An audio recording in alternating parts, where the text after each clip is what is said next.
ఈరోజు మనం ఒక ఇంట్రెస్టింగ్ స్టోరీ గురించి మాట్లాడుకోబోతున్నాం.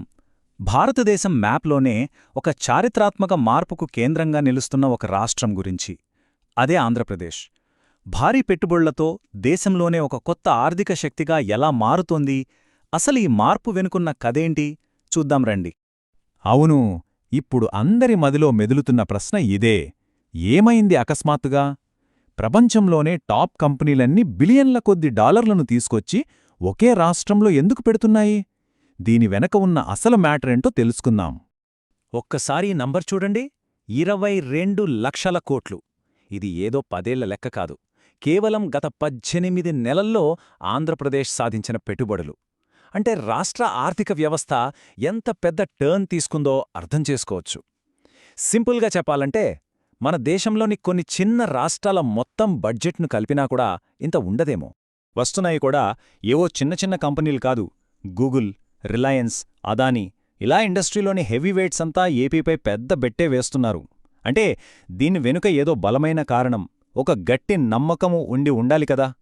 మరి ఇంత పెద్ద కంపెనీలను ఏపీవైపు లాగుతున్న ఆ మ్యాగ్నెట్ ఏంటి? ఆ కారణాలేంటో ఇప్పుడు చూద్దాం. అయితే ఈరోజు ఏపీ సాధిస్తున్న ఈ విజయాన్ని పూర్తిగా అర్థం చేసుకోవాలంటే మనం కాస్త వెనక్కి వెళ్ళాలి, దాని గతాన్ని చూడాలి. ఎందుకంటే కొన్నేళ్ల క్రితం ఒక రకమైన సంక్షోభంలో ఉన్న రాష్ట్రం ఇప్పుడు ఇన్వెస్ట్మెంట్కు హాట్స్పాట్గా ఎలా మారింది, ఆ జర్నీ ఏంటో తెలుసుకోవాలి కదా. ఈ కథ మొదలైంది 2014లో. రాష్ట్ర విభజనతో ఏపీ తన ఆర్థిక గుండెకాయ లాంటి హైదరాబాద్ను కోల్పోయింది. అటు ఆదాయం పోయింది, ఇటు గుర్తింపు దెబ్బతింది. ఆ తర్వాత దాదాపు 10 ఏళ్లపాటు రాజధాని ఏదో తెలియని కన్ఫ్యూజన్. కాని 2024లో ఒక కీలకమైన మలుపు. అమరావతే ఏకైక రాజధాని అని ప్రకటించడంతో ఒక క్లారిటీ వచ్చింది. ఆ తర్వాత జరిగిన ఇన్వెస్ట్మెంట్ సమ్మిట్తో రాష్ట్రం ఒక కొత్త ఆర్థిక దిశవైపు దూసుకుపోవడం మొదలైంది. అవును, భారతదేశ ఆర్థిక చిత్రపటంలో చరిత్ర సృష్టిస్తున్న రాష్ట్రం. ఈ ఒక్క మాట చాలు ఏపీ కంబ్యాక్ స్టోరీని చెప్పడానికి. మరి ఈ అద్భుతమైన మార్పు వెనుక ఉన్న అసలు కారణాలేంటి? వాటినే ఒక్కొక్కటిగా చూద్దాం. చూడండి, ఏపీకి వస్తున్న ఈ సక్సెస్ అంతా యాదృచ్ఛికంగా వచ్చింది కాదు. దీని వెనుక ఒక పక్కా ప్లాన్, ఒక 4-పాయింట్ ఫార్ములా ఉంది. ఆ ఇన్వెస్ట్మెంట్ కోడ్ను ఎలా క్రాక్ చేశారో ఇప్పుడు తెలుసుకుందాం. మొదటి కారణం, ఇది చాలా ఇంట్రెస్టింగ్. చాలా రాష్ట్రాలు ఈజ్ ఆఫ్ డూయింగ్ బిజినెస్ గురించి మాట్లాడతాయి, అంటే వ్యాపారం చేయడం సులభం అని. కానీ ఆంధ్రప్రదేశ్ ఒక అడుగు ముందుకేసి స్పీడ్ ఆఫ్ డూయింగ్ బిజినెస్ మీద ఫోకస్ పెట్టింది. అంటే ఏంటి? కేవలం పర్మిషన్లు ఈజీగా ఇవ్వడమే కాదు, ఒక ప్రాజెక్ట్ పేపర్ మీద నుండి గ్రౌండ్లోకి రావడానికి పట్టే టైమును తగ్గించడం. ఫైళ్లు టేబుళ్ల మీద దుమ్ము పట్టకుండా పనులు స్పీడ్గా జరగాలి, ఇదే వాళ్ల మంత్రం. మరి ఈ స్పీడ్ ఎలా సాధ్యం? దానికి కారణం ఈ ఆటోమేటెడ్ ఫండ్ రిలీజ్ సిస్టమ్. ఇక్కడ ఇన్వెస్టర్లు ప్రభుత్వ ఆఫీసుల చుట్టూ, బ్యూరోక్రసీ చుట్టూ తిరగక్కర్లేదు. ఒప్పందం మీద సంతకం పెట్టగానే ఆటోమేటిక్గా ఫండ్స్ రిలీజ్ అయిపోతాయి, వెంటనే పనులు స్టార్ట్. ఊహించుకోండి, డిసెంబర్లో డీల్ ఓకే అయితే అదే నెలలో సైట్ రెడీ అయిపోతుంది. దీన్నే అసలైన స్పీడ్ అంటారు. సరే, ఇక రెండో కారణం, ఇది రాష్ట్రానికి సహజంగానే అందిన ఒక వరం లాంటిది. అదే దాని జియోగ్రఫీ. దాని భౌగోళిక స్థానమే దాని అతిపెద్ద బలం. అదేంటో వివరంగా చూద్దాం.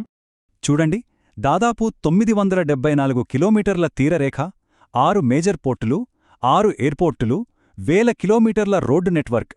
ఇవన్నీ కలిస్తే ఏమవుతుంది? వ్యాపారానికి ఒక పవర్ఫుల్ ఎకోసిస్టమ్ తయారవుతుంది. ఇది కేవలం లిస్ట్ కాదు, ఇది ఒకదానికొకటి కనెక్ట్ అయ్యున్న ఒక పవర్ఫుల్ ఇంజిన్ అన్నమాట. బిజినెస్ గ్రోత్కి కావాల్సిన ఫ్యూయల్ అంతా ఇక్కడే ఉంది. ఇక మూడోది, ఇది భవిష్యత్తుకు సంబంధించినది. అదే గ్రీన్ ఎనర్జీ. ఏపీ తనను తాను ఒక గ్రీన్ పవర్ హౌస్గా మార్చుకుంటోంది. మరి దీనివల్ల ఎవరికి లాభం? ముఖ్యంగా విపరీతంగా కరెంటు వాడే ఆధునిక పరిశ్రమలకు ఇదొక పెద్ద ప్లస్ పాయింట్. ఈ చార్ట్ చూస్తే మనకు క్లియర్గా అర్థమవుతుంది. ఏపీలో సోలార్, విండ్ ఎనర్జీ పొటెన్షియల్ ఎంతుందో చూడండి. ఇంకా వాడకుండా ఉన్న గ్రీన్ ఎనర్జీ సామర్థ్యం అక్కడ కొండంత ఉంది. గూగుల్, అదానీ లాంటి కంపెనీలు తమ డేటా సెంటర్లను ఇక్కడ పెట్టడానికి ఇదే అసలు కారణం. ఎందుకంటే ఒక డేటా సెంటర్కు విపరీతమైన పవర్ కావాలి. ఆ పవర్ను అందించే సత్తా ఏపీకి ఉంది. సరే, ఇప్పుడు మనం ఆ 4వ చివరి విజయసూత్రం దగ్గరికి వచ్చేశాం. అదే డైవర్సిఫికేషన్. అంటే ఒకే రంగంపై ఆధారపడకుండా అన్ని రంగాలను సమానంగా డెవలప్ చేసే వ్యూహం. చాలా రాష్ట్రాలకు ఒక స్పెషలైజేషన్ ఉంటుంది.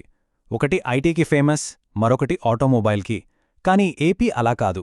అది ఒక మల్టీ సెక్టర్ మ్యాగ్నెట్ లాంటిది. Technology, manufacturing, green energy, tourism ఇలా అన్ని రంగాల నుంచి పెట్టుబడులను ఆకర్షిస్తోంది. ఈ టేబుల్ చూస్తే ఆ డైవర్సిటీ ఎంత పవర్ఫుల్గా ఉందో తెలుస్తుంది. ఒకవైపు టెక్నాలజీలో గూగుల్, మెటా లాంటి వస్తే, మరోవైపు క్లీన్ ఎనర్జీలో టాటా పవర్, రెన్యూ ఉన్నాయి. తయారీ రంగంలో ఫాక్స్కాన్, స్టీల్లో ఆర్సెలార్మెటల్, చివరికి టూరిజంలో ఒబెరాయ్ గ్రూప్ కూడా. అంటే ఏపీ తన ఎకానమీని కేవలం ఒకే స్తంభం మీద కాకుండా ఎన్నో బలమైన స్తంభాల మీద నిర్మిస్తోందన్నమాట. అయితే ఇంత భారీ విజయం వెనుక సవాళ్లు ఉండవా? ఖచ్చితంగా ఉంటాయి. నాణానికి రెండో వైపు కూడా చూడాలి కదా. మరి ఇంత పెద్ద ఆశయాలతో ముందుకు వెళ్తున్న ఏపీ ఎలాంటి అడ్డంకుల్ని ఎదుర్కొంటోంది? వాటి గురించి కూడా చూద్దాం. మొట్టమొదటి ఛాలెంజ్ ఇన్వెస్టర్ల నమ్మకాన్ని తిరిగి గెలుచుకోవడం. గతంలో కొన్ని ఇబ్బందులు జరిగాయి. దాన్ని అధిగమించడానికి ప్రభుత్వం పబ్లిక్ ప్రైవేట్ పీపుల్ పార్ట్నర్షిప్ అనే కొత్త కాన్సెప్ట్ను తీసుకొచ్చింది. అంటే ప్రభుత్వం, ప్రైవేట్ కంపెనీలే కాదు, ప్రజలు కూడా భాగస్వాములుగా ఉంటారు. సింగపూర్తో మళ్లీ టైఅప్ అవడం ఈ నమ్మకాన్ని పెంచడంలో ఒక పెద్ద స్టెప్.